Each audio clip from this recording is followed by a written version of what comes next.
So, hello everyone, colleagues. Perhaps we could use a bit of positivity. Let's add some. I think we'll need it. And here's what it's all based on. So on Tuesday, tomorrow, we'll find out the number of open vacancies. On Tuesday, we'll also learn about the yield on 10-year bonds, but the most interesting part will be on Wednesday. We'll find out the new base rate. Here, there's a high probability, we're seeing an 89.6% chance, that the rate will be cut by another 25 basis points. But the most interesting thing will be what the Federal Reserve says after the rate cut. What will Jerome Powell talk about? Then at 21:30 Kiev time. On Thursday, we'll find out the yield on the 30-year bonds, and on Friday, the GDP figures for October from the UK. So basically, the only important things will be the data releases. And then after that, the rate cut. Most likely, on the 10th of December, Powell will already be talking about the plans for next year. That is, how the rate will be reduced in 2026 up to the end of 2026, and how the rate will be reduced up to the end of 2027. Well, maybe he'll say something, but we're unlikely to hear anything particularly important. Next, over the past 24 hours, just over 127,000 traders have been liquidated. Longs and shorts. Slightly more longs were liquidated. Spot ETFs.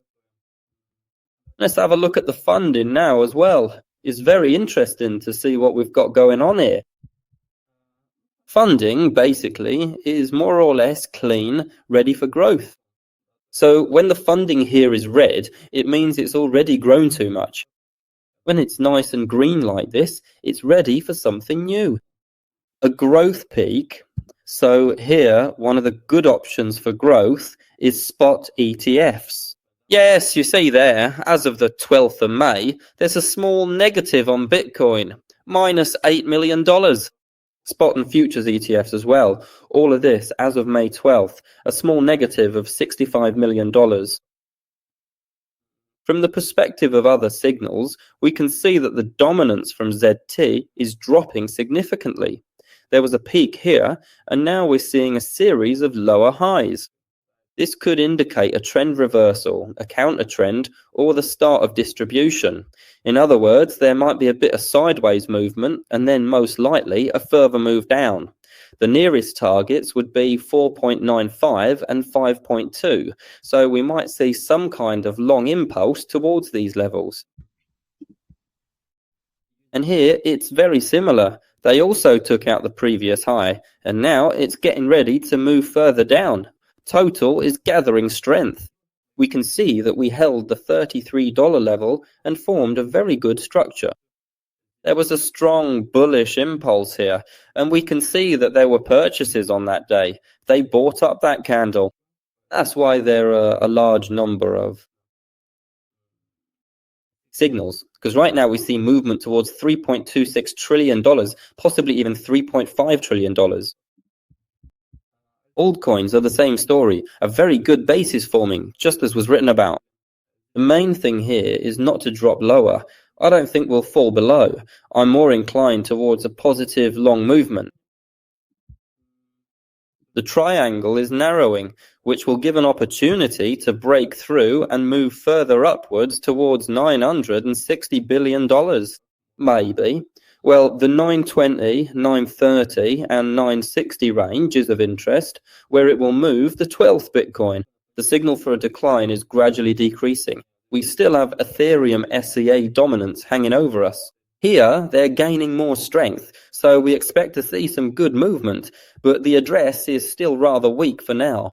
That's what bothers me. The only thing is that ASA's dominance still can't turn around yet. I think they'll have to defend the 6.7, 6.6 level and turn around here.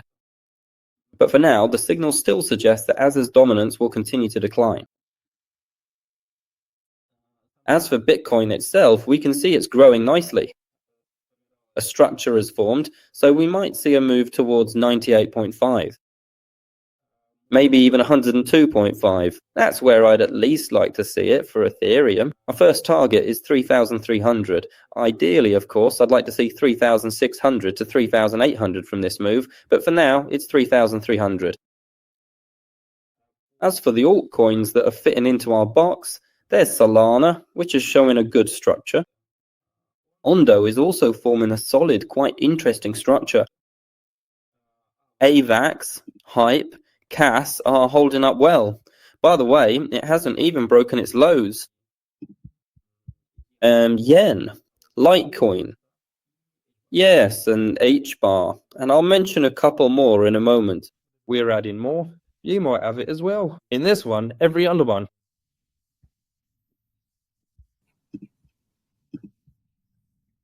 DAMIG is also forming support on the hourly chart. For many, I see a structure like this. Support is forming and strength is building up. As we thought, most likely we'll have to move the alt season to spring. Right. Yes. If you have any questions, ladies and gentlemen, please feel free to ask. I'll be happy to chat with you. Those are excellent questions. To what levels are you currently expecting Bitcoin dominance to fall? If we're talking about right now, it's the previous low of 57%. My first target is that we'll see a 2% drop, somewhere in this sort of zone. Do you think we'll then go into another correction? Well, we might go into some sideways trading because we can see that this 2%, the 57% level, was hard to break through. So I think we'll see more of that going forward. Some sideways trading before a breakout and further movement downwards.